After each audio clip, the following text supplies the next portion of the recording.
लग रहा है कि कैंडिडेट सबसे आगे है और उसके नंबर पूरे हैं इस वक्त?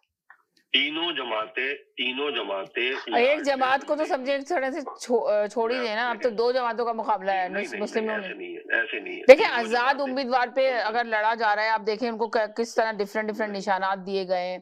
किसी को कोई निशान, किसी को बल्ले का निशान ले लिया जो एक खास निशान था, उनसे निशान छीन लिया गया। आजाद उम्मीदवार की तरह लोग खड़े हो रहे हैं तीनों जमातें और बिलावल पूरी कोशिश में लगे हुए हैं कि वो जो आजाद उम्मीदवार खड़े हैं तो उनको अपने साथ लगा लें, वो जीत लें, उनकी सीटें ले लें। तो क्या कामयाब हो जाएंगे कि बिलावल ये सब जो करना चाह रहे हैं? जी, मैं आपसे कह रहा हूँ कि वो चारों तरफ से हर स्ट्रोक खेलने की कोशिश कर रहे हैं बिलावल जी, कि कहीं वो पीटीआई के वर्करों को आगे लाने की कोशिश कर रहे हैं, कहीं वो पीटीआई के कारकुनों को इस हैसियत से लेके आने को कह रहे हैं कि आप हमारे पुराने कारकुन हो। कहीं वो ये इशारा दे रहे हैं कि जो आजाद उम्मीदवार जीतेंगे उनके लिए हमारे दरवाजे खुले हुए हैं या हमारे सूटकेस खुले हुए हैं। तो वो अपने तौर पे हर तरीके से वो अपनी शॉट खेलने की कोशिशें कर रहे हैं। कोशिश ये हो रही है तीनों जमातों की तरफ से कि लाडले का जो ताज है वो उनकी जमात के ऊपर आ गया। अभी तक तीनों जमातें पूरी तरीके से इस दौड़ में लगी हुई हैं कि ये खुराक हमारे नाम पे निकल आए। अपने अपने तौर पे कोशिशें की जा रही हैं कि ये सर्टिफिकेट या ये हार जो है ना उनको मिल जाए, लेकिन फैसला अभी आने में मेरे ख्याल से 8 फरवरी से थोड़े दिन पहले तक और आप देखिएगा कि सूरत हाल कुछ वाजे हो जाए, लेकिन अभी तक जो है वो आया नहीं है कि ये ताज किसके सर पे पहनाया जा रहा है। नून लीग भी उसी तरीके से मसरूफ है जिस तरीके से पीपल्स पार्टी और उसी तरीके से पीटीआई। मगर अभी तक पीपल्स पार्टी क्यों कह रही है लेवल प्लेइंग फील्ड उनको नहीं दी गई, जबकि उनको आ तो रहे हैं, जलसे तो कर रहे हैं खुला खुला। अगर पीटीआई ये लफ्ज बोले तो शायद कुछ बनता है। क्यों? अपने लिए कोई ना कोई तो मार्जिन रखते हैं ना सामने के लिए कि देखें हम तो पहले कह रहे थे कि हमारे साथ धांधली होगी, तो कोई ना कोई मार्जिन अपने पास रख के चला जाता है सियासत के।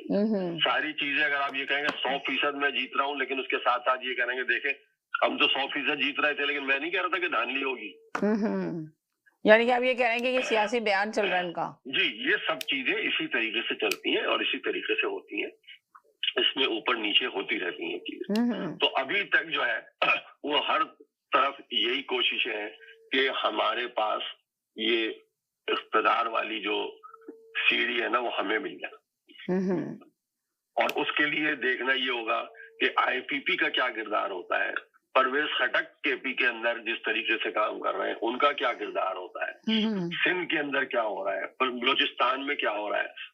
अगर आप पीपल्स पार्टी को पंजाब में देखें तो पहले के मुकाबले में गुज़िश्ता 2 इलेक्शनों के मुकाबले में इस दफा उनकी मूवमेंट हो रही है। मुझे नहीं मालूम उसके नतीजे में क्या सीटें निकाल पाएंगी।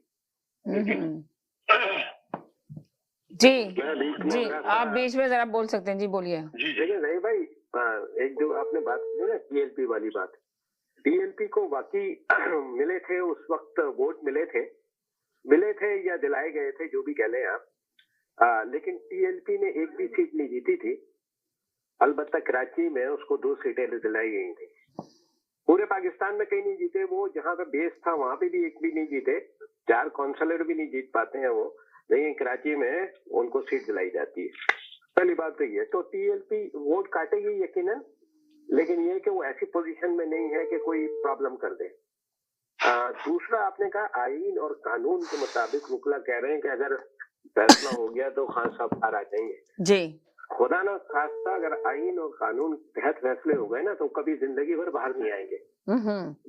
इसलिए कि जो अभी आपने ऑब्जर्वेशन देखी इसमें सूरी के केस में, जो डिप्टी स्पीकर थे जी कासिम सूरी जी, और उसमें जो नोट लिखे गए हैं वो बड़े गौर से पढ़ने के हैं। रैली भाई ने मुताला करा होगा उसका, उसमें आर्टिकल 6 लगाने की बात की गई है और उसका पूरा ऑब्जर्वेशन आप पढ़े तो उसमें कहा गया है कि आईन और कानून